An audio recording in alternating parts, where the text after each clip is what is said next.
enseigner les frères en disant si vous n'êtes pas circoncis, selon le rite de Moïse, vous ne pouvez être sauvés. Paul et Barnabas eurent avec eux un débat et une vive discussion. Et les frères décidèrent que Paul et Barnabas et quelques-uns des leurs monteraient à Jérusalem vers les apôtres et les anciens pour traiter de cette question. Après avoir été accompagnés par l'Église, ils poursuivirent leur route à travers la Phénicie et la Samarie, racontant la conversion des païens, et ils causèrent une grande joie à tous les frères. Arrivés à Jérusalem, ils furent reçus par l'Église, les apôtres et les anciens, et ils racontèrent tout ce que Dieu avait fait avec eux.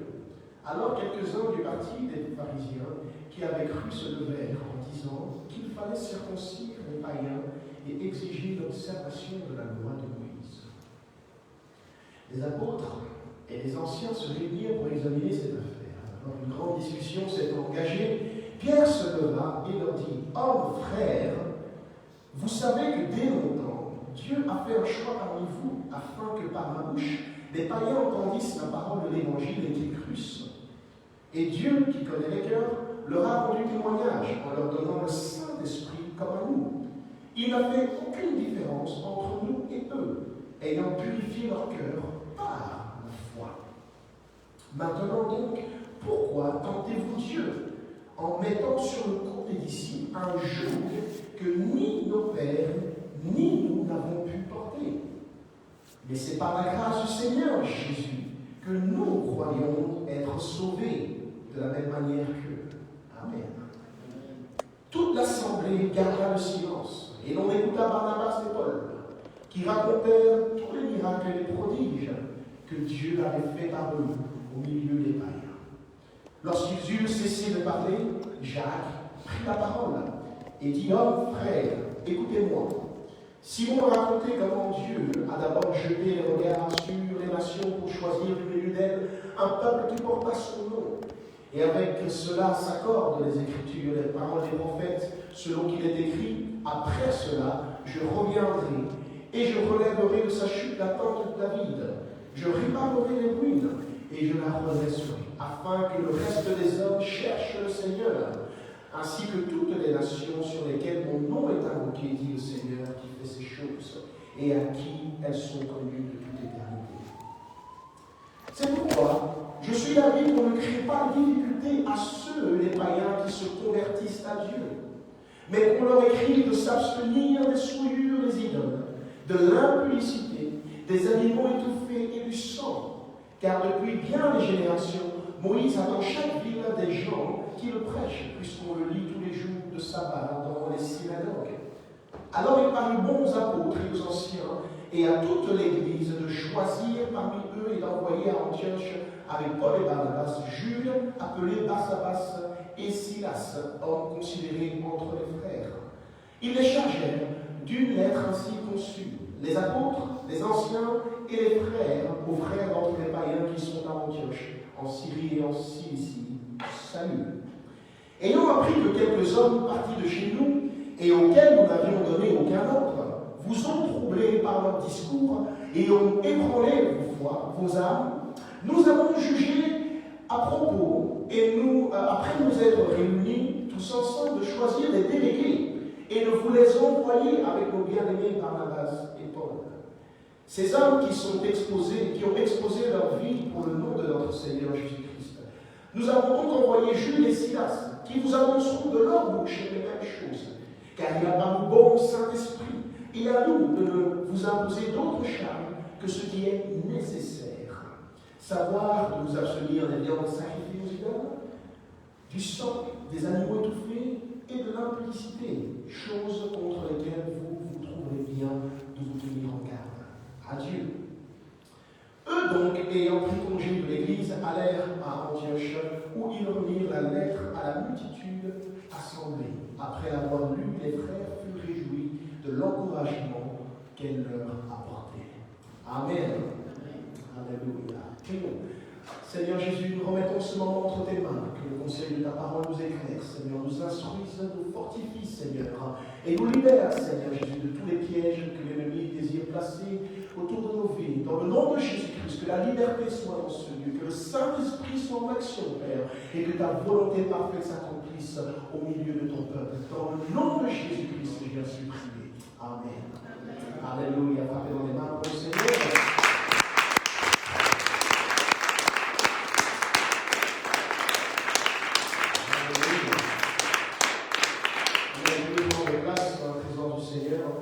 Vous voyez, les défis que l'Église d'aujourd'hui a sont généralement retrouvés dans les débuts de l'Église, depuis le livre des Actes. Il n'y a rien de nouveau en réalité. Nous ne sommes pas en train de combattre quelque chose de nouveau, nous ne sommes pas en train de passer à travers des choses nouvelles. Mais tout ce que nous sommes en train d'avoir comme combat, comme lutte aujourd'hui, l'Église des premiers temps l'a connue également. Les mêmes épreuves, les mêmes problèmes, et les mêmes problèmes d'enseignement également. Amen. Les mêmes questions que les chrétiens ont aujourd'hui ont leur réponse déjà dans les béabas de l'Église du livre des Actes. Amen. Donc si nous voulons avoir des réponses sur les choses qui concernent la parole de Dieu, il est bon de retourner dans le livre des Actes, principalement pour savoir comment l'Église des premiers temps menait sa vie. Il était organisé, conduit par le Saint-Esprit. Alléluia. L'Église du livre des Actes, c'est l'Église qui a été fondée sur l'enseignement des apôtres de Jésus-Christ et des prophètes. Amen, comme le dit la parole de Dieu. Amen. Donc toutes les réponses se retrouvent enracinées là.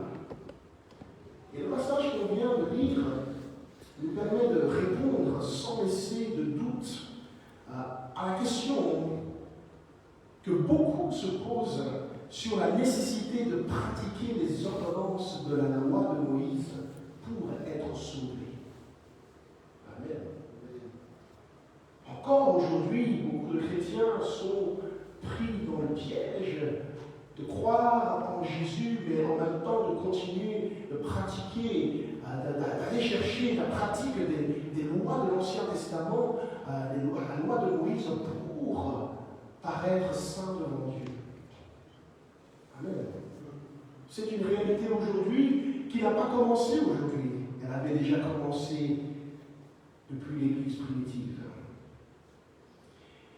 Il y a des gens aujourd'hui qui ébranlent la foi des enfants de Dieu par des discours qui ont l'air intelligents, qui ont l'air profonds, mais ce sont des discours creux, comme dit la Bible. Des discours de vanité. Amen. Ils donnent l'apparence d'une piété, mais il n'y a rien en réalité en profondeur. Ils disent qu'il faut croire en Jésus, mais il faut aussi pratiquer la loi de Moïse pour être agréable à Dieu. Alors est-ce que cela est vrai ou faux? Ils disent que le jour où il faut adorer, par exemple, c'est le samedi et non pas le dimanche.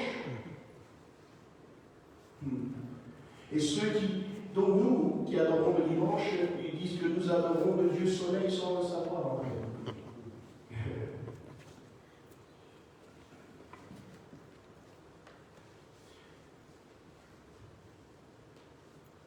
Ils disent que le samedi était le jour du sabbat que Dieu avait établi et non le dimanche. Pour eux, le dimanche, c'est le jour du Dieu soleil.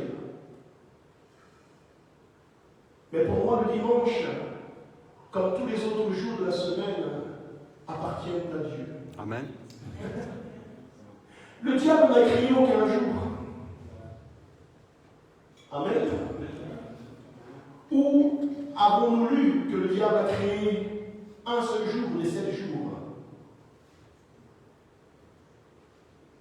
Chaque jour de la semaine appartient à Dieu. Alléluia. Donc le samedi est autant le jour du Seigneur que le dimanche, que le lundi, mercredi, jeudi, vendredi. Amen. Alléluia. Alléluia. Et en tout temps, le nom du Seigneur est digne d'être loué. Alléluia. Alléluia. Dès le lever du soleil jusqu'à son couchant. Amen. Chaque jour, il est digne d'être loué et adoré. Amen. Mais c'est ce qui se passe devant son trône, matin et soir, depuis l'éternité jusqu'à aujourd'hui. Les anges l'adorent. Amen.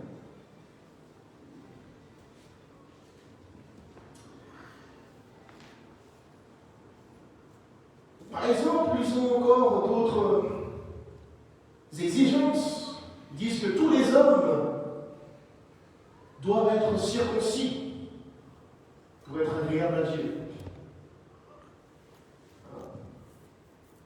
Est-ce qu'il faut se circoncire? Est-ce qu'il ne faut pas se circoncire? Finalement, Dieu a quand même clairement demandé ça à ses serviteurs de l'Ancien Testament. Pourquoi est-ce que tout d'un coup, on s'émanciperait de la nécessité d'être circoncis? Il faut être circoncis. C'est exactement ce que disaient ces hommes dans le livre des Actes qu'on vient de lire. Qu'il faut être circoncis pour être sauvé. Ils disent encore que la femme qui a ses règles et qui est impure doit se mettre donc à l'écart et ne pas aller à l'église. Toutes sortes de beaux discours appuyés sur les enseignements des textes de la loi de Moïse. Oui, c'est appuyé sur la loi de Moïse, mais il n'y a aucune compréhension de ce qu'enseigne la parole de Dieu. Et on veut imposer aux enfants de Dieu des choses que secrètement ils ne sont pas capables même d'observer.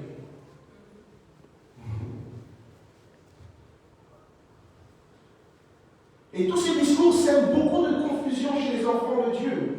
Au lieu que les enfants de Dieu, au final, s'attachent à Jésus-Christ et à l'œuvre de la croix, qui est plus que suffisante, beaucoup sont retournés à chercher le salut par les œuvres. C'est vrai. Par les œuvres de la loi.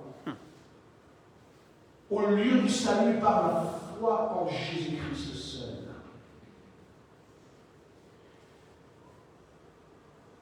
Pour rappel, Éphésiens 2.8 nous dit ceci. Éphésiens 2.8 nous rappelle d'où vient le salut. Il est dit, car c'est par la grâce que vous êtes sauvés, par le moyen de la foi. Alléluia. Et cela ne vient pas de vous. C'est un don de Dieu. Amen. Il y a ton voisin, c'est un don de Dieu. Ça ne vient pas de toi. C'est un don de Dieu. C'est cadeau. Amen. Tu ne peux rien faire pour le mériter. C'est un don de Dieu. Ce n'est point par les œuvres, afin que personne ne se glorifie. Amen. Ainsi donc, c'est en mettant ta foi dans le nom de Jésus-Christ que tu es sauvé, tout simplement. Rien de ce que tu peux faire en observant la loi de Moïse ne peut te donner accès au salut, ne peut te donner accès au royaume de Dieu. Alléluia. Amen. Paul dit que cela ne vient pas de vous, c'est un don de Dieu.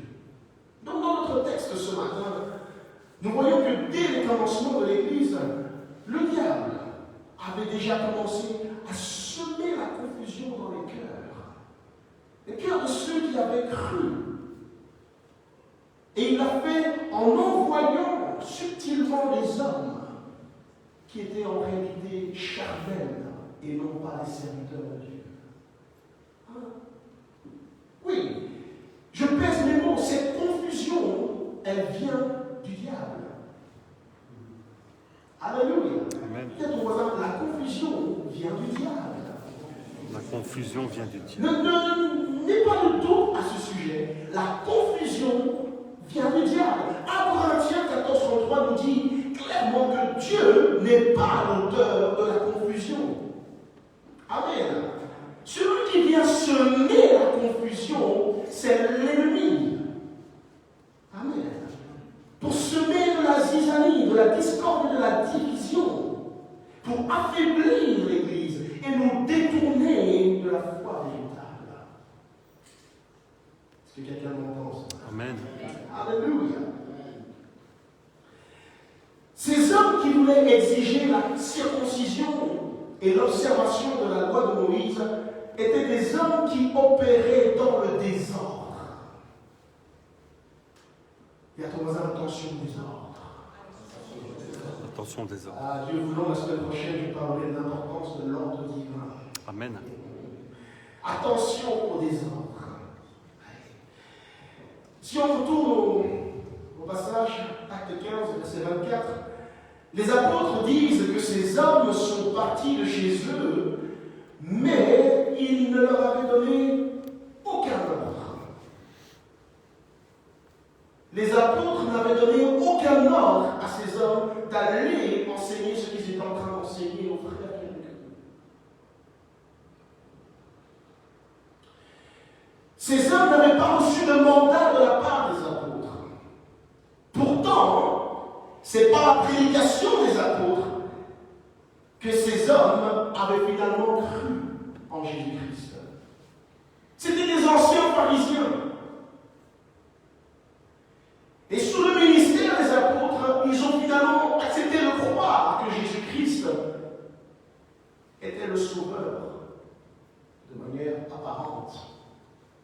Ils ont évolué sous le ministère des apôtres, mais ils n'ont pas voulu se soumettre à leur autorité pour être dûment enseignés et ordonnés par les apôtres pour être envoyés sur le ministère que Dieu avait pour eux.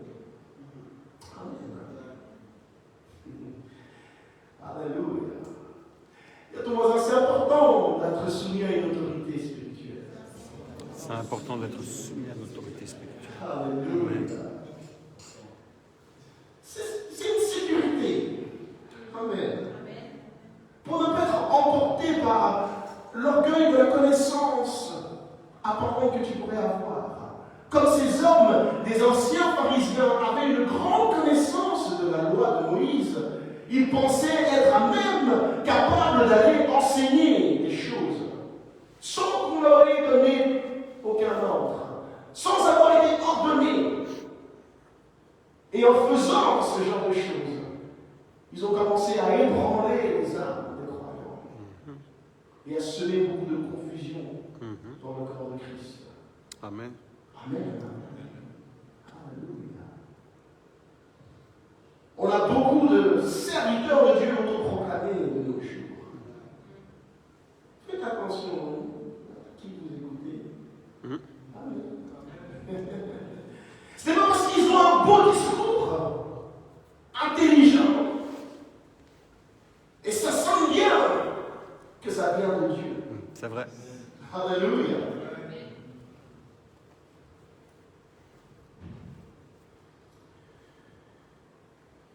Ils se sont autoproclamés ministres de Dieu. Ils ont commencé à enseigner des choses qui ont causé du tort dans le corps de Christ. La Bible nous dit qu'il ne faut pas ajouter foi à tous les discours. Amen. Tous les esprits qui circulent. Il ne faut pas donner foi sans discernement. Ce n'est pas parce qu'il ou elle a un titre de pasteur, d'enseignant, de prophète, de docteur, que ce qu'il dit est vrai. Amen. Tu peux avoir affaire à des faux frères, comme Paul les appelle. La Bible dit qu'il faut éprouver leur esprit. Il faut prendre le temps de les sonder. Amen. Pour savoir s'ils ont réellement été envoyés par Dieu. Et si ce qu'ils disent est confirmé par tout le conseil de la parole de Dieu. Amen. Amen. Une parole de la Bible doit pouvoir se confirmer par une autre même parole de la Bible. Amen. Yes. À un moment donné, le diable il a vu que Jésus connaissait trop la parole. Quand il le tentait, il ouais, Jésus répondait avec il est écrit, il dit, on va jouer sur le terrain de la parole. Je vais aussi prendre un verset et on va voir ce que tu vas dire. Il dit, il est écrit ton sujet que si tu te jettes dans le vide, il va ordonner à des anges de venir te porter, non? Alors jette-toi. Jésus a dit, mais il est aussi écrit. Alléluia. Amen. Alléluia. Il est aussi écrit, tu ne tenteras pas le Seigneur ton Dieu. Amen. Amen.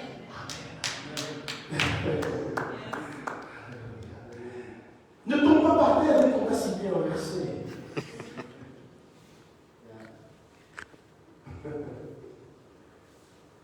Ça doit pouvoir se vérifier avec le témoignage de beaucoup d'autres passages. La parole de Dieu ne se contredit jamais. Amen. Amen.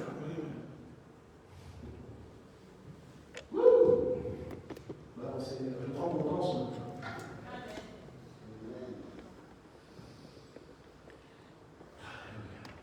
Voyez-vous l'enseignement que donnaient ces hommes?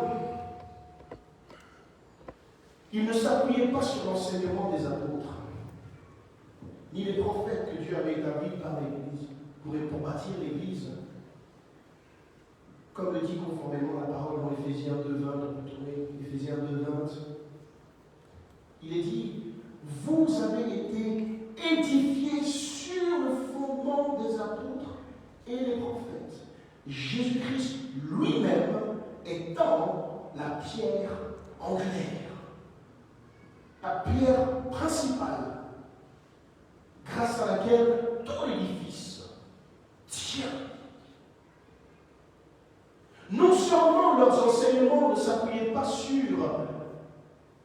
le témoignage des apôtres que Jésus lui-même avait choisi pour établir le fondement de l'Église, mais en plus, Jésus, le Fils de Dieu, le Christ, le roi, n'était pas la pierre principale. Il n'était pas la pierre angulaire. Il n'était pas celui qui faisait tenir tout l'édifice. Il n'était pas celui auquel ils appelaient les gens s'attacher, mais ils appelaient plutôt les croyants s'attacher aux œuvres de la loi de Moïse pour être sauvés. Jésus-Christ n'était juste qu'une pierre accessoire au final. Et à ton voisin, Jésus est suffisant, tu sais. Si tu as Jésus, tu as tout. Amen. Tu as tout ce qu'il faut pour être sauvé, pour être guéri, pour être délivré, pour prospérer, alléluia, pour vaincre les esprits du monde des ténèbres. Si tu as Jésus, tu as tout. Amen. Tu n'as pas besoin d'aller chercher des rituels à gauche à droite. Amen. Alléluia. Tu n'as pas besoin de faire des alliances avec des anges de je ne sais quel monde. Non, Jésus, c'est suffisant.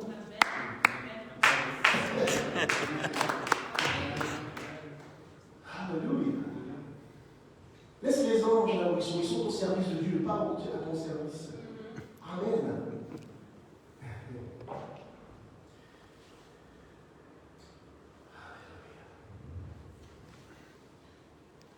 Tout enseignement qui vient vous enlever la toute suffisance de l'œuvre de la croix pour votre salut n'est pas de Dieu. Amen. Bien comprendre cela. La croix de Jésus-Christ est suffisante pour tout ce dont nous avons besoin. Amen.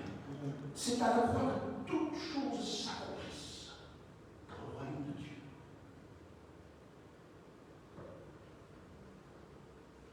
Tout enseignement qui vient vous dire il faut croire en Jésus, mais il faut revenir à l'observation de la loi, il faut faire des alliances avec des liens, il faut joindre l'ordre de Melchisédek, il faut faire ci et cela.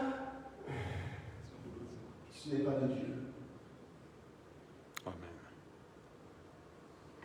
Dieu nous a donné Jésus-Christ parce que c'est en lui que s'accomplit toute la loi de Moïse.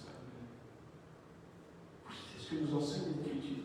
C'est en lui que s'accomplit tous les rituels du tabernacle de Moïse.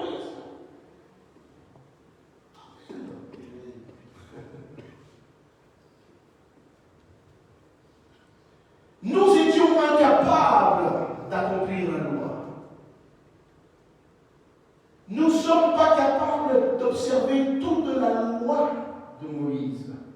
perfection. Celui qui veut observer la loi de Moïse pour être sauvé doit être capable de garder tous les moindres commandements de cette loi. Et si il est chaud dans l'observation d'une seule part de cette loi, la Bible dit qu'il a désobéi à toute la loi. Amen. Amen. Alors moi, je ne sais pas, hein, je préfère choisir le chemin de la grâce. Amen. Plutôt que de me lancer dans une quête perdue d'avance. Alléluia. Dis à ton voisin, choisis la grâce ce matin. Choisis la grâce ce matin. Alléluia. Amen. Choisis la grâce. La grâce est disponible. Amen. Elle est disponible en Jésus. C'est en lui que tout s'accomplit. C'est ce que Pierre nous dit, qu'on n'est pas capable. Ni nos pères ont été capables de faire cela, ni nous-mêmes ne sommes capables. Au verset 10, acte 15, verset 10, il dit, maintenant donc, pourquoi tentez-vous Dieu en mettant sur le cou des disciples un joug que ni nos pères, ni nous n'avons pu porter? Amen. Quand il y a vraiment le Saint-Esprit qui est honnête avec toi-même, il dit, non, je ne suis pas capable d'accéder à ce salut.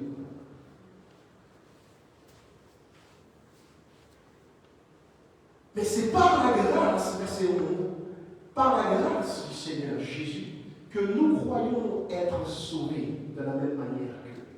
Amen. Ça, c'est le témoignage des apôtres. Si notre salut dépendait de l'obéissance de la loi de Moïse, Jésus-Christ alors n'aurait pas donné sa vie pour nous à la croix. Il faut comprendre que l'œuvre de la croix vient justement à cause de notre capacité à être sauvés par le moyen de la loi. La loi a mis en évidence notre imperfection et notre incapacité à plaire à Dieu par les œuvres de la loi. Amen. Jésus est venu mourir à la croix pour que nous ayons un moyen sûr pour être sauvés. Alléluia. En mettant notre foi en lui et uniquement lui. À quoi bon donner sa vie, verser son sang sur une croix, si au final c'est la loi de Moïse qui va décider du sort de notre âme? Donc celui qui veut placer sa confiance dans la loi de Moïse a annulé la validité du sacrifice de la croix. Et il tente Dieu. Il dit, mais pourquoi voulez-vous tenter Dieu? Commettez un péché en tentant Dieu de cette manière. C'est comme cracher sur l'œuvre de la croix. Le prix précieux qui a été payé pour vous, le sang versé, les souffrances qu'il a endurées, pour que vous soyez sauvés de la condamnation. Et aujourd'hui, vous voulez retourner à ce qui vous empêchait même d'être éligible au salut.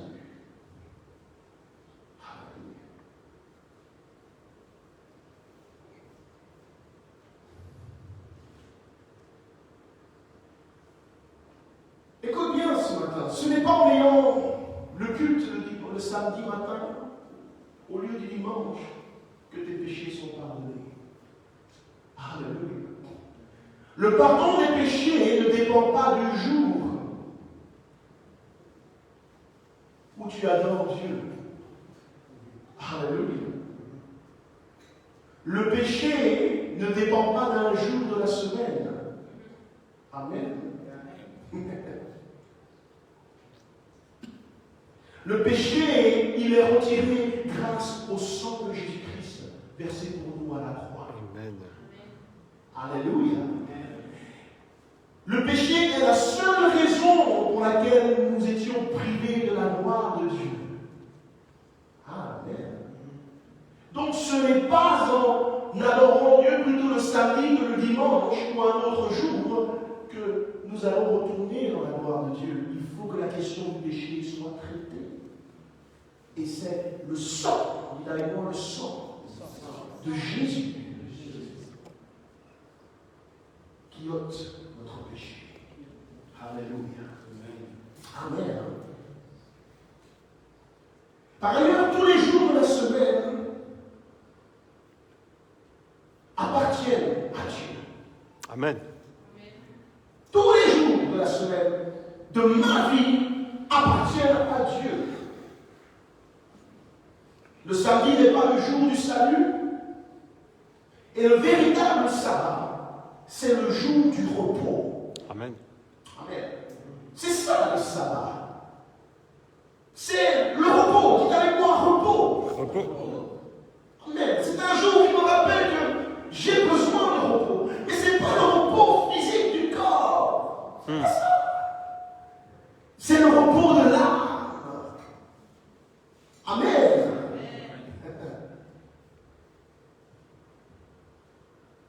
L'humanité a besoin du repos de l'âme. Et le véritable repos, il se trouve en Jésus-Christ. Amen. Il se trouve en Jésus. C'est pourquoi Jésus dira, venez à moi, vous tous qui êtes fatigués et chargés. Amen. Et je vous donnerai du repos. Amen. Lorsqu'il disait cette parole, il est en train déjà d'annoncer que le sabbat véritable s'accomplirait non pas en allant au culte le samedi, mais en venant à Jésus-Christ. Amen. Alléluia. Venez à moi, dit-il. Vous tous qui êtes fatigués et chargés, ne parlez pas de fatigue physique. Ne parlez pas seulement de fatigue physique. Vous ne voyez pas des gens qui avaient des sacs sur le dos, là, ou bien qui portaient des charges physiques, hein, physiquement parlant. Il parlait de quelque chose de spirituel. Les esprits abattus, fatigués, chargés, lourds, du poids de la vie. Alléluia. Amen. Mais c'est de là que vient tout le reste des problèmes physiques de l'homme. C'est d'abord de l'esprit. Amen. Quand la parole dit que c'est un esprit abattu qui dessèche les eaux. Oui. Et ça commence dans l'esprit. Mais le cœur qui est joyeux, amen, c'est un bon médicament. Alléluia. Amen. Il y a de la joie pour toi ce matin, Jésus-Christ. Il y a de la joie dans ce lieu pour toi ce matin. Si tu es venu abattu ce matin, une bonne nouvelle, il y a de la joie. Hey, il y a de la joie. Amen. Amen. Amen. C'est un bon médicament. Il est gratuit. Désolé pour les faits pharmaceutiques. Je suis pharmacien.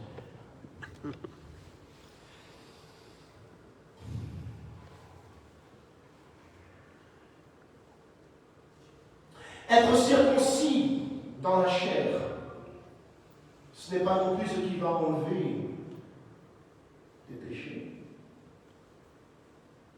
Ce n'est pas ce qui va te pardonner tes péchés. Le péché ne se trouve pas logé dans le prépuce de l'homme.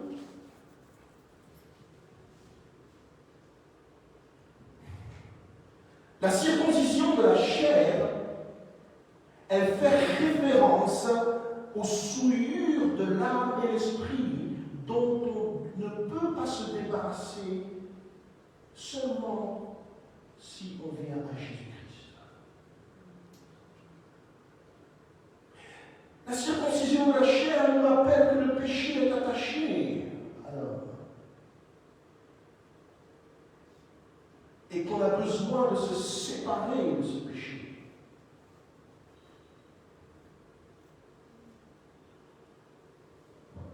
Tournons dans Romains 2, 28.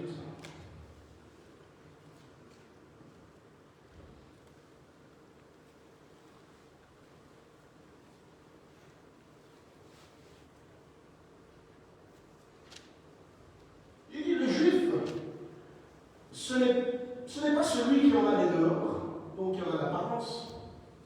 Et la circoncision, ce n'est pas celle qui est visible dans la chair. Mais le juif, c'est celui qui l'est intérieurement. De même, la circoncision, c'est celle du cœur, selon l'esprit et non selon la lettre. La louange de ce juif ne vient pas des hommes, mais elle vient de Dieu. Donc il dit de la même manière que voilà, tu es juif parce que tu l'es intérieurement, voilà, c'est l'héritage, tu es descendant juif. De la même manière, la circoncision, c'est quelque chose d'intérieur. La véritable circoncision, celle qui plaît à Dieu, celle qui fait de toi un fils de Dieu. Amen. C'est par héritage spirituel et non pas charnel. Alléluia.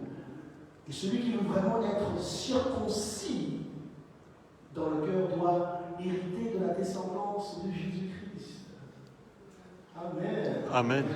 Il doit devenir enfant de Dieu selon la nouvelle naissance. Amen. Alléluia. Amen. La circoncision de chair n'est rien. C'était quelque chose qui parlait des choses spirituelles. Alléluia. Est-ce que c'est quelqu'un ce matin? Alléluia. Colossiens 2:8.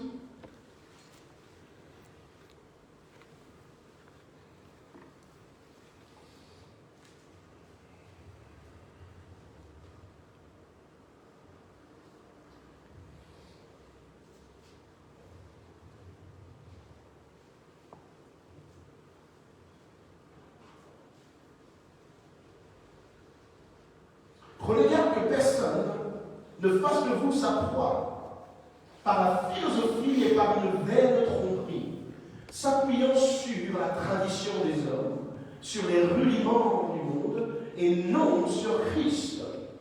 Car en lui habite corporellement toute la plénitude de la divinité. Vous avez tout pleinement en lui. Alléluia. Dites avec moi, j'ai tout pleinement en Christ. Qui est le chef de toute domination et de toute autorité.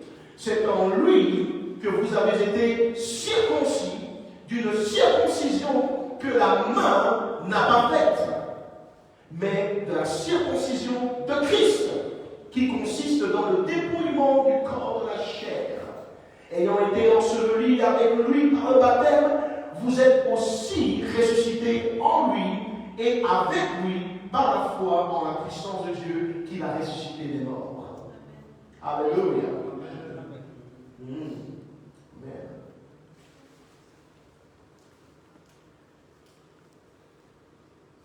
Donc celui qui est circoncis dans la chair doit passer par la circoncision de l'esprit. Mais celui qui est circoncis dans l'esprit n'a plus besoin de retourner à la chair. Si quelqu'un m'entend. Alléluia. Amen. Nous avons besoin d'être circoncis par la main du Seigneur lui-même dans notre cœur. C'est dans notre cœur que le péché doit être ôté.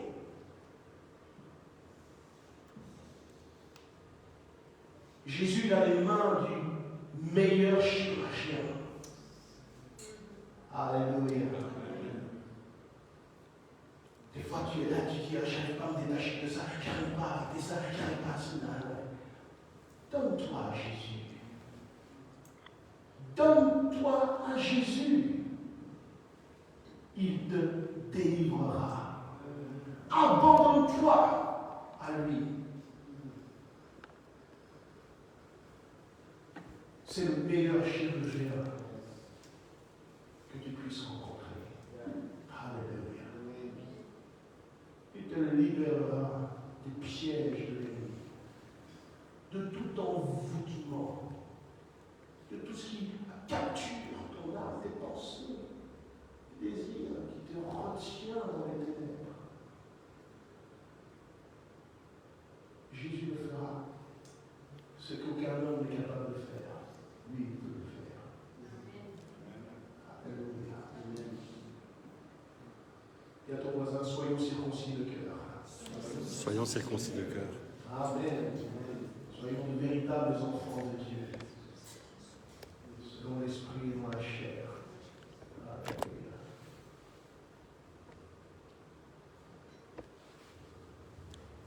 C'est donc par la foi en Jésus-Christ et l'œuvre de la croix que s'opère la véritable circoncision, qui n'est pas faite de la main des hommes, mais par le Seigneur Jésus lui-même. Ce n'est pas en restant chez toi, ma sœur, quand tu as tes règles, que tes péchés te seront pardonnés, que tu seras pur. Amen. Alléluia. Ce n'est pas en restant à la maison. Oui, dans la loi de Moïse, une femme atteinte de perte de sang devait être considérée impure.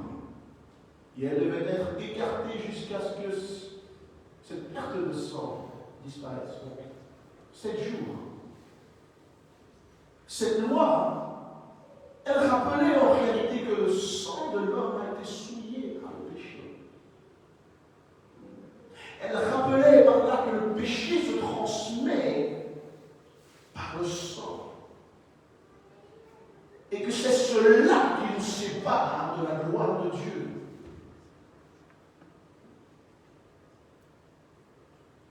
Pour cela qu'elle devait être séparée, coupée de la vie quotidienne normale. Et que tout ce qu'elle touchait devenait impur, parce qu'elle communiquait l'impureté du péché qui est dans le sang, parce que la vie de l'âme est dans le sang. Mais depuis que Jésus-Christ a versé son sang à la croix, alléluia, la purification des péchés de l'âme s'obtient grâce au sang de Jésus-Christ. Quelqu'un n'oublie pas le sang de Jésus. N'oublie pas le sang de Jésus. Les chrétiens sont très peu au courant de la puissance qui est dans le sang de Jésus. De la vie qui est dans le sang de Jésus. La raison pour laquelle le sang de Jésus nous a été donné. Il nous purifie. Alléluia. De toute souillure, de toute impureté. Le sang de Jésus. C'est le moyen par lequel cette loi s'accomplit dans l'esprit. Et que nous n'avons pas besoin. Et si tu veux vraiment observer cette loi en profondeur, il ne faut pas seulement ne pas aller à l'église parce que tu as des règles. Il faut aussi arrêter d'aller au travail 1 semaine par mois. Ah, tu m'entends? Ça fait rire maintenant. Je vais réfléchir. Il faut rester à la maison 1 semaine par mois et dire à ton boss, ah, je suis impur. Mais paye-moi quand même.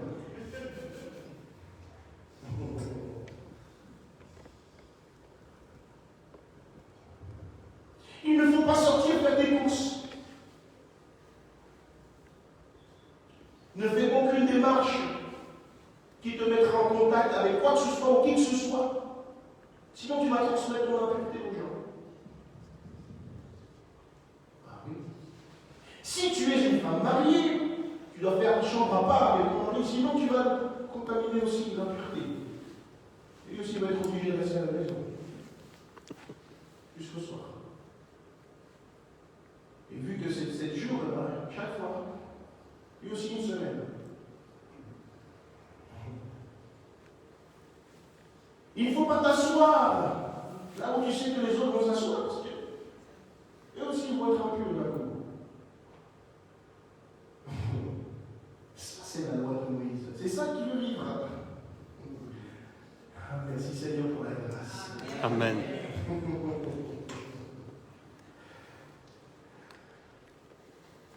Vous voyez, Paul dénonce l'hypocrisie de ceux qui appelaient à l'observation de cette loi. En fait, les anciens pharisiens, ils n'avaient pas encore été délivrés de ce problème d'hypocrisie. Jésus les avait déjà dénoncés bien avant. Il a dit que gardez-vous du levain des pharisiens. Le levain des pharisiens, c'est l'hypocrisie. Et ces anciens pharisiens, soi-disant devenus croyants, étaient toujours dans l'hypocrisie. Et se donnaient l'apparence de la piété en exigeant l'observation de la loi, mais secrètement eux-mêmes n'observaient pas la loi. Et ils savaient qu'ils étaient privés de la gloire de Dieu. Malgré cela, ils se cachaient derrière la loi pour avoir une belle apparence de suffisance. Il faut chercher à plaire à Dieu et non pas aux hommes. Alléluia. Et plaire à Dieu, c'est lui plaire, premièrement, selon l'esprit, selon le cœur, et non pas la chair. Est-ce que quelqu'un m'entend ça? Amen. Alléluia. Amen. Le sang de Jésus te purifie. Amen. De tout péché, de toute souillure. Il est dit dans 1 Jean 1,7, mais si nous marchons dans la lumière, comme il est lui-même dans la lumière, nous sommes mutuellement en communion. Alléluia. En communion avec le Seigneur Jésus. Et alors le sang de Jésus, son Fils, nous purifie de tout péché. Alléluia. Amen. Donc quand j'ai un problème d'impureté, je ne me tiens pas à l'écart du Seigneur, mais je vais vers le Seigneur. Amen. Alléluia. Amen. Je ne me tiens pas à l'écart du corps de Christ, mais je vais là où le sang est en action. Amen.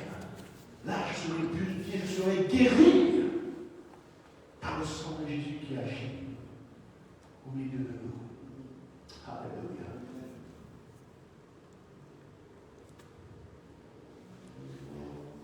Il suffit de considérer le témoignage de la femme atteinte de la perte de sang. Oui. Lisons ensemble dans Marc, chapitre 5, verset 25.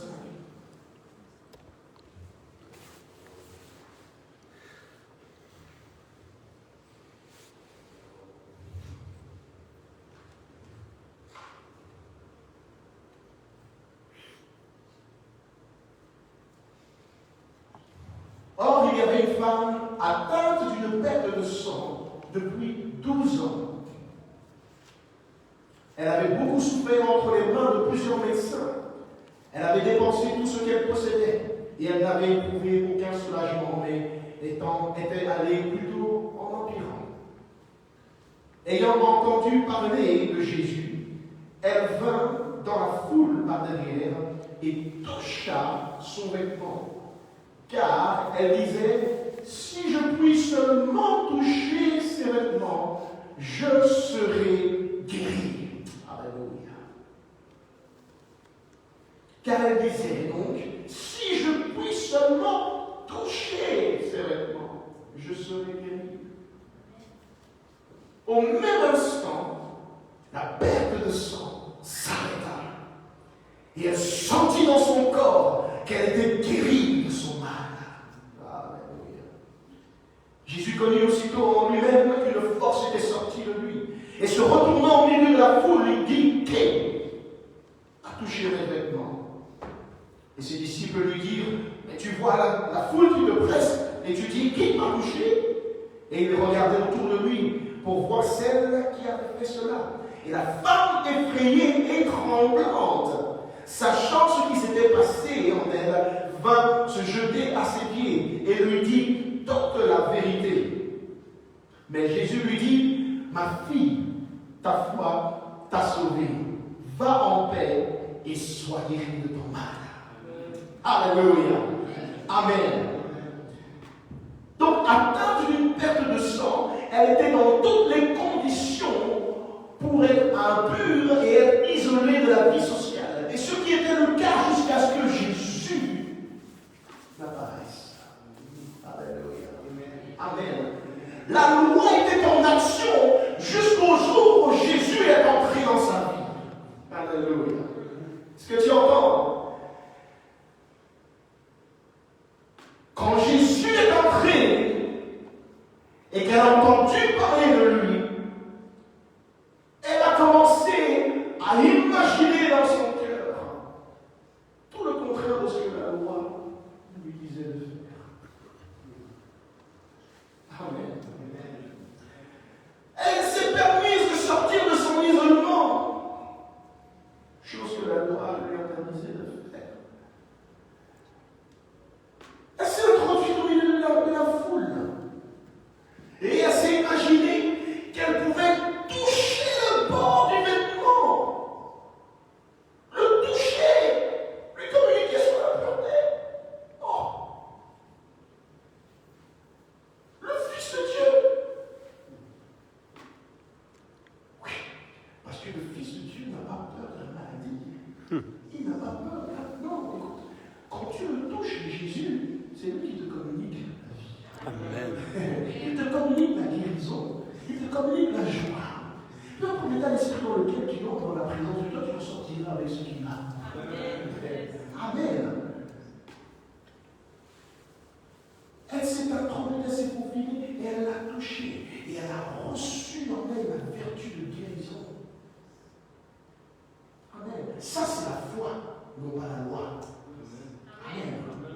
La loi te paralysera dans la situation dans laquelle tu te trouves, dans ton problème, dans ta maladie, dans ton échec.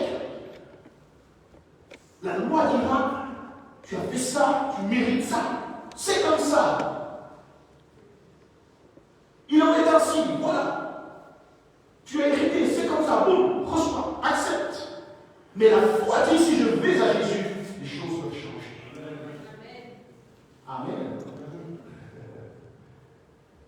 Et alors qu'elle reçoit cette vertu de guérison, Jésus s'arrête et dit, qui m'a touché? Amen. Qui m'a touché? Il y a plein de gens l'ont touché, mais elle l'a touché différemment. Elle l'a touché avec foi. Amen. Oh oui, c'est la foi qui touche le cœur du Seigneur. C'est la foi véritablement qui touche et qui amène un transfert. Amen. De puissance, de guérison et de vie de la part du Seigneur. Dis à ton voisin, touche le Seigneur avec foi. Mets ta foi en lui et tu le toucheras véritablement. Crois en lui pour quelque chose, tu le toucheras véritablement. Attends-toi à quelque chose de sa part, tu le toucheras véritablement. Et donc, quand il dit qu'il m'a touché, elle a peur. Elle a peur parce qu'elle dit, zut, j'ai transgressé la loi, je vais le faire. Elle ne sait pas, elle a pillé peut-être. J'ai désobéi à la loi. Elle était toute tremblante, effrayée, ce qui suppose un jugement. Mais le Seigneur la regarde et lui dit, ma fille, ta foi t'a sauvée. Amen. La loi n'a pas pu te sauver, mais la foi en Jésus-Christ l'a sauvée. Amen. Va et sois guéri de ton mal. Amen. Frappez dans les mains pour le Seigneur. Il a de l'espoir. Quand tu places la foi en Jésus, c'est que la loi ne peut pas te guérir. Amen. Alléluia.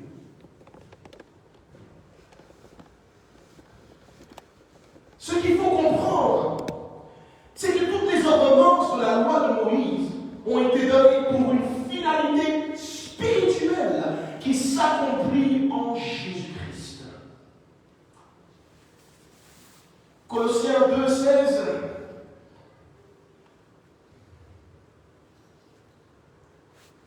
Il dit que personne ne vous juge au sujet du manger ou du boire, ou au sujet d'une fête, ou d'une lune, ou des sabbats. C'était l'ombre des choses à venir.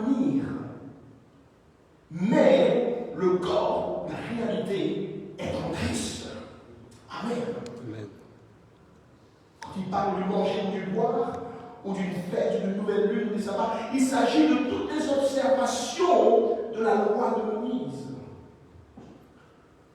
Ces hommes se plaisaient à mettre un joug inutile sur le peuple de Dieu. Et Paul vient en disant que personne ne vous juge au sujet de ces choses, car c'était l'ombre des choses à venir. Mais la réalité est en Christ. La loi, c'est l'ombre.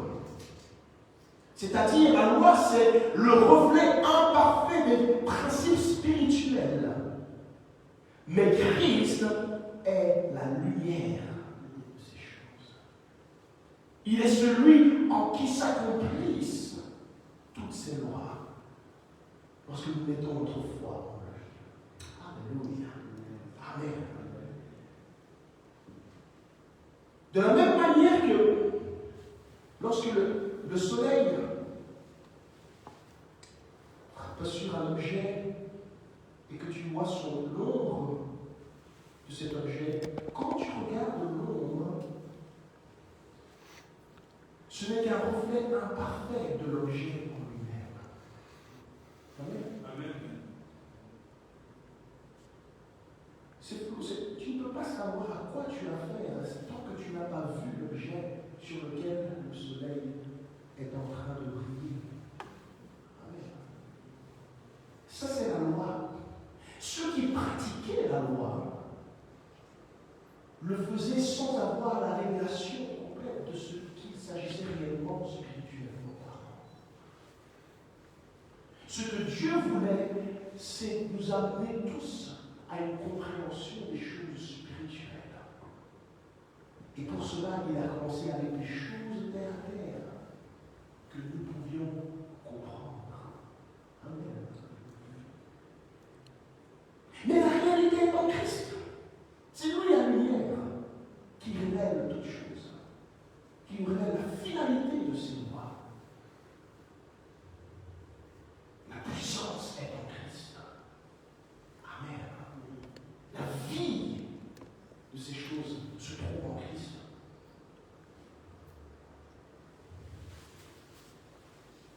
Alléluia. Amen. Christ est la lumière. Il met en évidence les réalités spirituelles cachées derrière toutes ces lois. Et nous devons nous attacher à ce que Christ nous révèle. Attache-toi à Jésus ce matin. Est-ce que tu entends ça? C'est Jésus qui donne la vie. C'est lui qui pardonne les péchés. C'est lui qui sauve pour l'éternité. C'est lui qui guérit. C'est lui qui restaure. Alléluia. C'est lui qui fait fruire les ténèbres. Amen.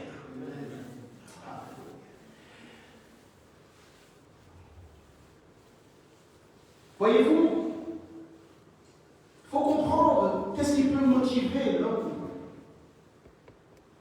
à retourner dans l'observation de la loi. Sa motivation n'est pas une bonne chose.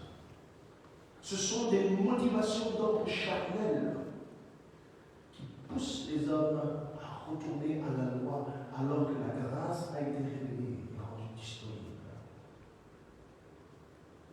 Dans Galates 2, 3 à 5, Paul va dévoiler les motivations cachées de ces hommes qui prétendaient qu'il fallait garder la loi de Moïse pour être sauvés. Il parlait de ces mêmes hommes que dans Acte 15, dans Galates 2, 3 à 5. Il dit, mais Tite, qui était avec moi et qui était grec, ne fut pas même contraint de se faire circoncire. Et cela à cause des frères, des faux frères, qui s'étaient furtivement introduits et glissés parmi nous pour épier la liberté que nous avons en Jésus-Christ, avec l'intention de nous asservir.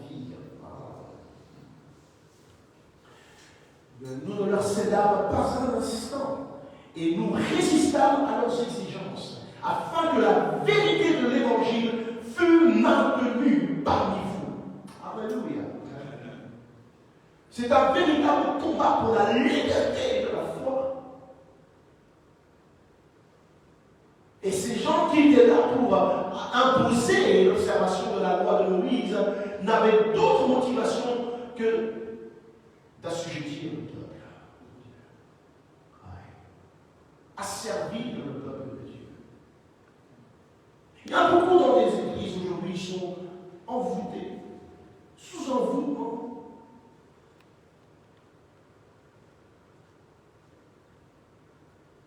On leur a posé telle chose et telle chose qui ne sont pas de la parole de Dieu. Ça donne l'air d'une piété. Mais Christ n'est pas présent. C'est pour la liberté que Christ nous a sauvés. Amen. Alléluia. La liberté dans l'esprit. Et tout en prétendu de Dieu, qui a comme ça sous le contrôle, sous son contrôle, les membres du corps de Christ qui obéissent à cause des règles et des lois imposées de la loi de Moïse. Ne font pas l'œuvre de Dieu. Amen. Ah oui, on en parlait. Alléluia. Fais attention à ce qui donne l'apparence de piété.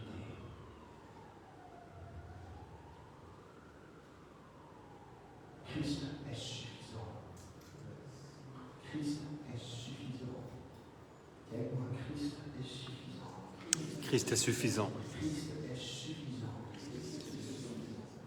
J'ai tout pleinement en lui. Alléluia.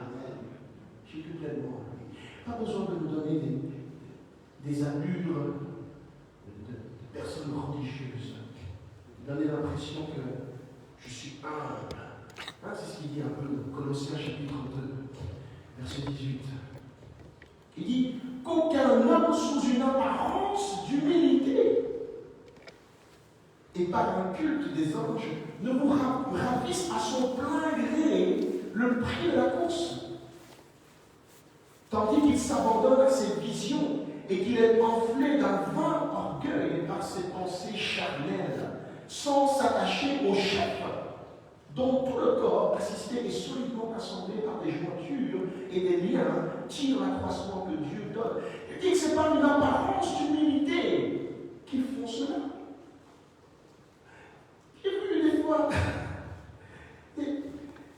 Non, c'est devenu la mode, on dirait. Ils mettent des sacs de paille et de la cendre sur eux. Et ils se baladent dans la ville avec des sons et tout ça pour dire qu'ils se repentent. C'est quoi cette histoire? Tout ça parce qu'il est question de cela dans l'Ancien Testament. Alors on veut convaincre les enfants de Dieu que non, la véritable importance c'est vraiment cette apparence d'humilité. On met des choses sales sur toi et balade-toi au milieu de tout le monde comme ça tu auras l'air humble.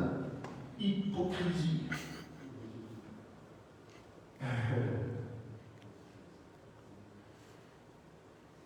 Mets-toi dans la boue. Ah, ça va nettoyer ton péché.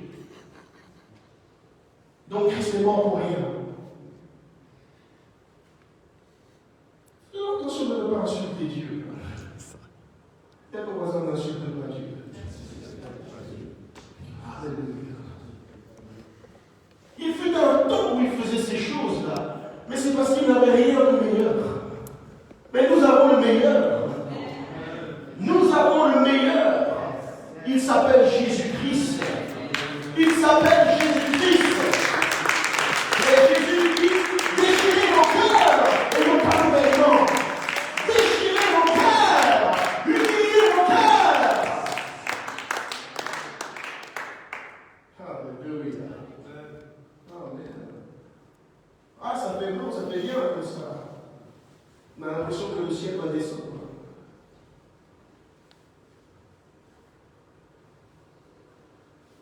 Alléluia.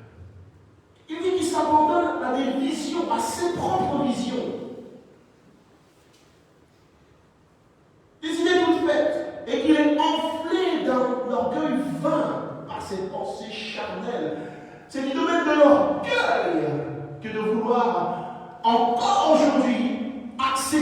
salut par les œuvres de la loi alors que Jésus nous a été donné. C'est vraiment dire, Dieu, je rejette le prix que tu as payé pour moi. Moi, je vais te l'apporter. Parce que moi, je suis capable. C'est la même chose que Caïn et Abel, finalement. La foi et la religion. La foi et la loi. Caïn accepte d'apporter à Dieu exactement ce que Dieu demande pour être approuvé. Le premier-né de son troupeau. Car dans cette offrande, il y a le sang. Amen.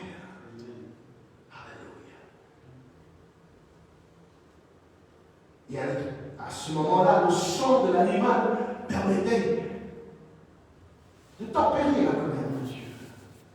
Pas de l'accomplir, mais tempérer la colère de Dieu.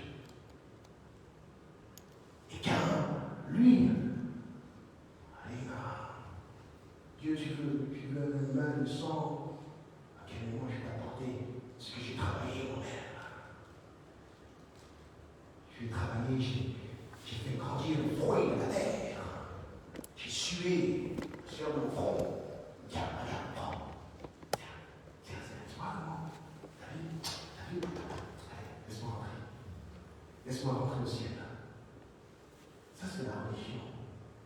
Ça, ce sont les œuvres de la loi. Et la Bible dit que Dieu a reçu le sacrifice de l'Abel, mais il a rejeté celui de Caïn. Parce que Abel a offert le sacrifice. Hébreu nous dit par la foi. Amen. Ah oui. Et c'est à cause de sa foi qu'il a été agréable à Dieu. Oh, Hébreu 11:6. Or, sans la foi, il est impossible d'être agréable à Dieu. Amen.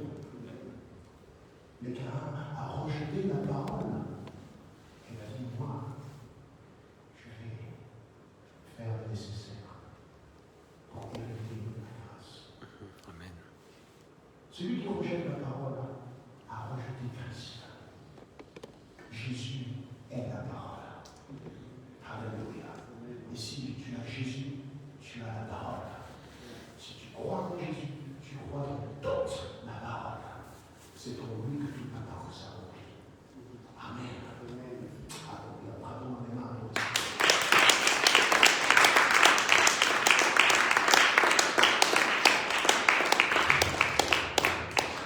Alléluia. Amen.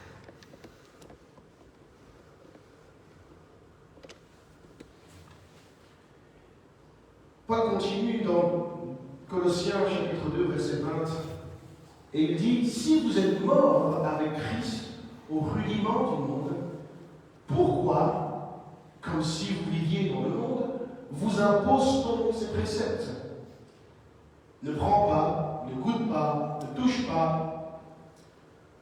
Préceptes qui tous deviennent pernicieux par l'abus et qui ne sont fondés que sur les ordonnances et les doctrines des hommes.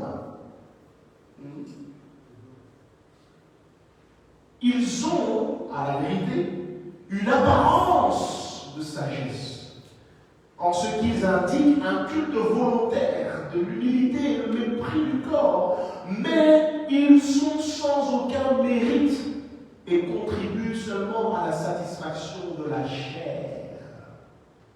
Alléluia. Amen. Donc il faut faire la part des choses et garder ce qui est nécessaire. Jésus, c'est tout ce qu'il nous faut. Alléluia. Je veux finir avec cette parole que Paul donnera aussi à l'église de Galates, parce que ce n'est pas seulement l'église de Colosse, mais aussi de Galates qui avait visiblement ce problème, et c'est un problème qui est diffus partout dans le corps de Christ. Il va leur adresser aussi des paroles par rapport à ce problème, de commencer par la foi et de retourner à la loi.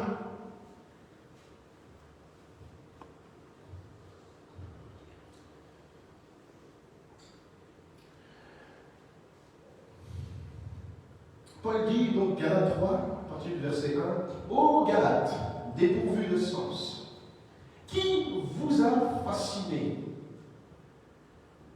En anglais, il dit carrément qui vous a envoûté, ensorcelé. Ça, c'est l'original. Qui vous a fasciné, vous, aux yeux de qui Jésus-Christ a été peint comme crucifié? Voici seulement ce que je veux apprendre de vous. Est-ce par les œuvres de la loi que vous avez reçu l'Esprit ou par la prédication de la foi? Amen. Alléluia. Est-ce que c'est en mettant en pratique les œuvres de la loi de Moïse que le Saint-Esprit vous a été donné? Ou c'est en croyant par la foi en Jésus-Christ que vous avez reçu le Saint-Esprit? Amen. Et maintenant, vous voulez retourner à la loi, alors que la foi en Jésus-Christ vous a donné le Saint-Esprit.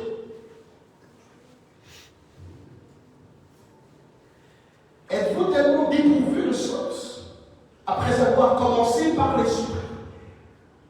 Voulez-vous maintenant finir par la chair?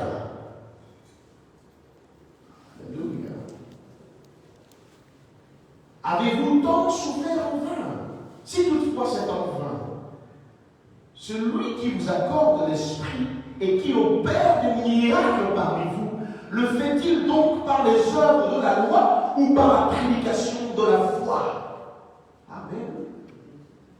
Bien, nos voisins, ne sois pas ingrats ce matin. Souviens-toi de tout ce que Dieu a fait pour toi. Amen. Souviens-toi d'où il t'a tiré, de comment il t'a restauré. Alléluia. De toutes les prières qu'il t'a exaucées, des choses qu'il t'a épargnées. Est-ce que c'est en observant la loi de Moïse que tu as obtenu ces choses? Hein? Ou c'est par la foi en Jésus-Christ? Alléluia. Amen. Donc c'est dépourvu de sens que de vouloir retourner à la loi de Moïse, alors que c'est par la foi en Jésus-Christ que le Saint-Esprit nous a été donné et que toutes les bénédictions du royaume de Dieu nous sont accordées. Alléluia. Est-ce que vous êtes toujours là?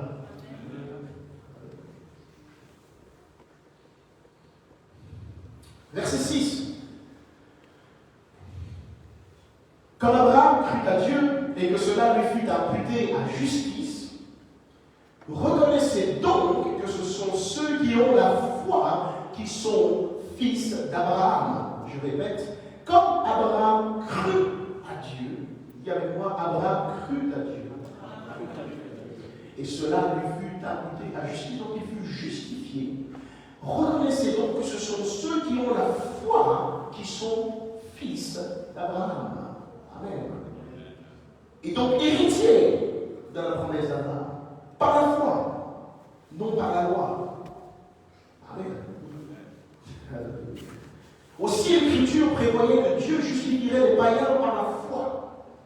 Et d'avance annoncer cette nouvelle à Abraham. Toutes les nations seront bénies en toi, de sorte que ceux qui croient sont bénis avec Abraham, le croyant. Car tous ceux qui s'attachent aux œuvres de la loi sont sous la malédiction. Car il est écrit maudit, et quiconque n'observe pas tout ce qui est écrit dans le livre de la loi et ne le met pas en pratique. Alléluia. Quand tu choisis de plaire à Dieu selon la loi et d'être sauvé selon la loi, tu te mets dans de gros problèmes. Est-ce que tu entends? C'est des gros problèmes. C'est la loi de la malédiction qui s'opère. Parce que nous savons déjà que nous ne sommes pas capables d'observer toute la loi à la perfection. Amen. Et celui qui n'observe pas tout ce qui est écrit dans la loi est inutile.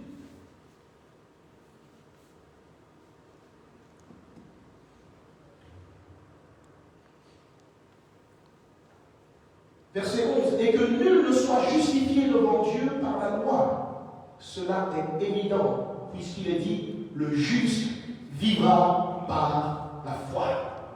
Amen. Non pas par la loi, mais par la foi. Amen. Amen. Quand il dit il vivra, il n'est pas seulement question de la vie ici-bas sur terre. Alléluia. Mais il est parlé jusqu'à l'éternité. Le juste vivra par la foi en Jésus. Amen. Si tu te diriges d'après la loi de Moïse, tu vas comparaître devant le trône selon la loi de Moïse. Amen. Mais si tu te diriges d'après la grâce, alléluia, et l'œuvre de la croix, alléluia, ta foi te sauvera. Amen. Peu importe les échecs de l'obéissance au commandement, peu importe les chutes de temps à autre, alléluia, la foi en Jésus-Christ t'accordera le salut, parce que le sang de Jésus, alors, nous pardonne nos péchés. Et nous donne accès au royaume de Dieu. Amen. Nous avions vu l'autre fois comment ceux qui comparaîtront devant le trône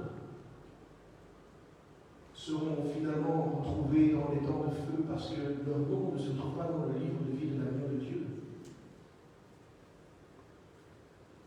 Et que leur jugement se basera uniquement sur ce que raconte le livre de leur vie. Amen.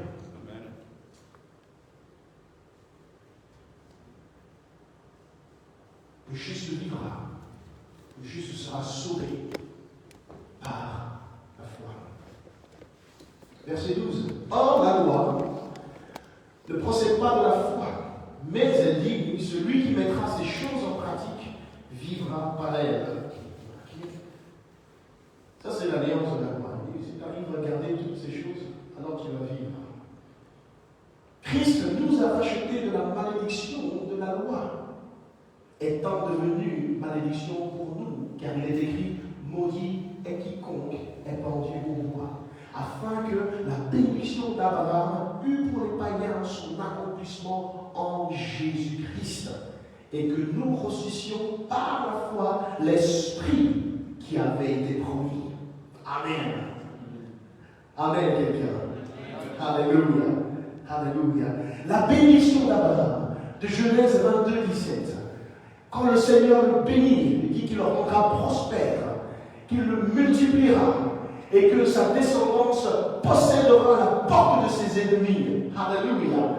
Cette bénédiction-là, elle s'accomplit dans nos vies lorsque nous recevons la promesse par la foi seulement. Amen. Non pas parce que nous avons réussi à observer la loi, parce que la bénédiction avait été faite à Abraham avant même que la loi n'apparaisse. Alléluia. Amen. Abraham a reçu la promesse avant la loi. Amen. La promesse se tient par la foi. Abraham crut et il fut justifié. Verset 15. Frères, je parle à la manière des hommes, une disposition en bonne forme, bien que faite par un homme, n'est annulée par personne, et personne n'y ajoute. Or, les promesses ont été faites à Abraham et à sa postérité. Il n'est pas dit « et aux postérités », comme s'il s'agissait de plusieurs, mais en tant qu'il s'agit d'une seule. En tant qu'il s'agit d'une personne, d'une seule, et à ta postérité, c'est-à-dire à Christ. Voici ce que j'entends. Une disposition que Dieu a confirmée antérieurement ne peut pas être annulée, et ainsi la promesse rendue vaine par la loi survenue 430 ans après. Car si l'héritage venait de la loi, il ne viendrait plus de la promesse. Or, la promesse que Dieu a faite à Abraham, c'est par la promesse que Dieu a faite à Abraham, ce don de sa grâce. Il nous explique donc que que 430 ans seulement après que Dieu ait fait la promesse à Abraham, est venue la loi. Et ce n'est pas maintenant à cause de la survenue d'une loi, la loi de Moïse, que tout d'un coup, les promesses que Dieu a faites à Abraham à cause de sa foi devaient être annulées. Ça veut dire que tant que tu crois en Jésus-Christ, tu restes toujours connecté à la bénédiction et à la promesse que Dieu avait faite à Abraham. Amen. La promesse du royaume. La bénédiction de la prospérité même, elle se trouve en Jésus-Christ. De la multiplication, de la victoire sur tes ennemis, posséder la porte de tes ennemis, tout cela se trouve par la foi en Jésus-Christ. Donc ça ne sert à rien de s'imaginer que tout d'un coup, maintenant qu'il y a la loi de Moïse, tout le monde doit commencer à se mettre à pratiquer cette loi pour recevoir cette bénédiction. Elle est toujours disponible par la foi en Jésus. Verset 19. Pourquoi donc la loi? Elle a été donnée ensuite à cause des transgressions, jusqu'à ce que vint la postérité à qui la promesse avait été faite. Elle a été promulguée par des anges au moyen d'un médiateur. Or, le médiateur n'est pas médiateur d'un seul, tandis que Dieu est un seul. La loi est-elle donc contre les promesses de Dieu? Loin de là. S'il eût été donné une loi qui pût procurer la vie, la justice viendrait réellement de la loi. Mais l'Écriture a tout renfermé sous le péché, afin que ce qui avait été promis fût donné par la foi en Jésus-Christ à ceux qui croient. Alléluia. Ce qui a été promis est donné par la foi en Jésus-Christ à ceux qui croient. Avant que la foi vînt, nous étions enfermés sous la garde de la loi en vue de la foi qui devait être révélée. Ainsi, la loi a été comme un pédagogue, c'est-à-dire un enseignant, un professeur, pour nous conduire à Christ, afin que nous fussions justifiés par la foi. Amen. Donc, la loi n'était pas la finalité de Dieu. C'était un moyen pour nous enseigner les choses. C'était un professeur, un enseignant. À partir de choses naturelles, charnelles, physiques, il nous amenait à comprendre des choses spirituelles qui s'accomplissent en Jésus-Christ. Et c'est par la foi en Jésus-Christ que tout s'accomplit. Verset 25, la foi étant venue, nous ne sommes plus sous ce pédagogue. Nous ne sommes plus sous le pédagogue, c'est-à-dire nous ne sommes plus sous la loi. Amen. Nous ne sommes plus sous la loi. Nous sommes passés de la loi à la grâce. De la loi à la foi. Alléluia. Amen. Car vous êtes tous fils de Dieu par la foi en Jésus-Christ. Vous tous qui avez été baptisés en Christ, vous avez revêtu Christ. Il n'y a plus ni juif ni grec. Il n'y a plus ni esclave ni libre. Il n'y a plus ni homme ni femme. Car tous, vous êtes un en Jésus-Christ. Et si vous êtes à Christ, vous êtes donc la postérité d'Abraham et héritier selon la promesse. Alléluia. Gloire au Seigneur. Amen. Ainsi donc, par la foi en Jésus-Christ, l'héritage de la promesse est assuré. Alléluia. Amen. Ce matin, quelle que soit la chose que tu recherches, dans le nom du Seigneur, par la foi en Jésus-Christ, c'est accessible. Alléluia. C'est accessible. Tu n'as pas besoin de passer par X, Y, Z moyen d'accomplissement. Pas besoin de rechercher la qui te permettra d'accéder à la promesse et à la bénédiction. Non, non, non, non. C'est en Christ. Alléluia. C'est en Christ ce matin. C'est en Christ ce matin. C'est en Christ ce matin. Alléluia. Alléluia. Vous tous qui avez été baptisés en Christ, vous avez revêtu Christ. Alléluia. Alléluia.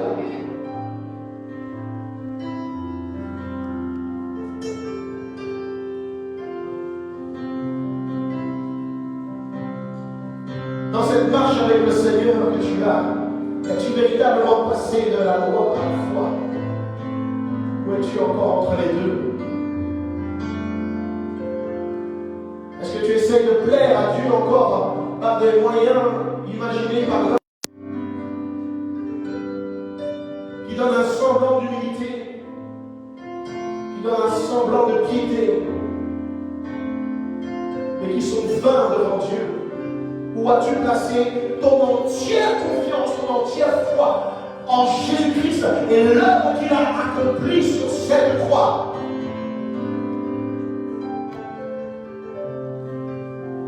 Alléluia. Quel que soit le besoin que tu aies ce matin, tu as besoin d'une seule chose, c'est de croire en Jésus. Croire qu'il est le Fils de Dieu. Il est celui qui est venu dans le monde et qui a ôté le péché du monde et qui a ôté la malédiction de ta vie. Alléluia. Beaucoup d'enfants de Dieu perdent patience. Peut se lever. Ils perdent patience quand il y a des choses qui perdurent dans leur vie. Cherche un moyen de s'en sortir, d'avancer et de briser la malédiction. Au lieu de s'attacher à Christ et à l'œuvre de la croix,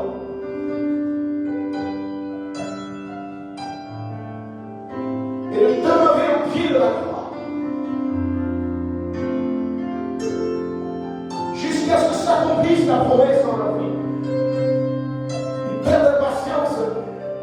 Et tente par mille et une manières d'accéder à la promesse par des œuvres de la loi. Et il se détourne ainsi de Christ, de la lumière pour retourner dans l'ombre. Le Seigneur veut que ses enfants sachent attendre au pied de la croix. Le Seigneur veut que tu t'attaches à lui en te souvenant qu'à la croix, toutes les malédictions du monde des ténèbres sont brisées. Elles sont annulées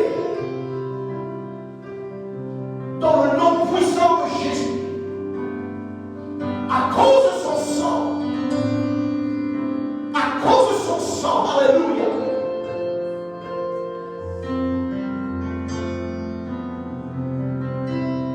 Il n'y a pas d'autre chemin, mon frère, ma soeur. Il ne faut pas ajouter à la parole de Christ. Il ne faut pas ajouter à l'évangile de Jésus-Christ. Ce qu'il a fait pour toi sur cette croix est plus que suffisant. Et il t'invite à t'approcher de lui en mettant ta foi dans ce qu'il a fait pour toi. En croyant en lui de tout ton cœur, en t'attendant à lui, peu importe combien de temps, peu importe combien de fois tu dois revenir à ses pieds. Si tu persévères dans la foi, alléluia, le jour de l'ennemi sera brisé de ta vie.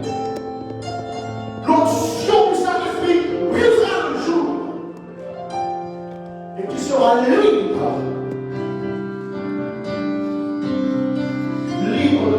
bénédiction, libre de toute maladie, libre de toute oppression, tout contrôle de l'ennemi. Alléluia.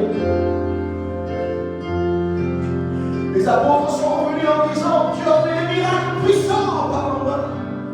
Tu as guéri les malades, délivré les hommes possédés, toutes sortes de choses. Et tout cela sans l'observation de la loi de Moïse. Seulement par la prédication de la foi en Jésus-Christ. Ce même Jésus est là ce matin. Alléluia. C'est ce Jésus-là que je prêche ce matin. Pas un Jésus qui te renvoie vers la loi, mais un Jésus qui te dit, tu es justifié dans mon sang. Je te libère à cause de la foi que tu places en moi. Je te guéris, alléluia, par des meurtrissures dans mon corps. Je te purifie toute la pureté par mon sang. C'est ce Jésus-là que je prêche ce matin. Alléluia. Je veux t'inviter à t'approcher de cette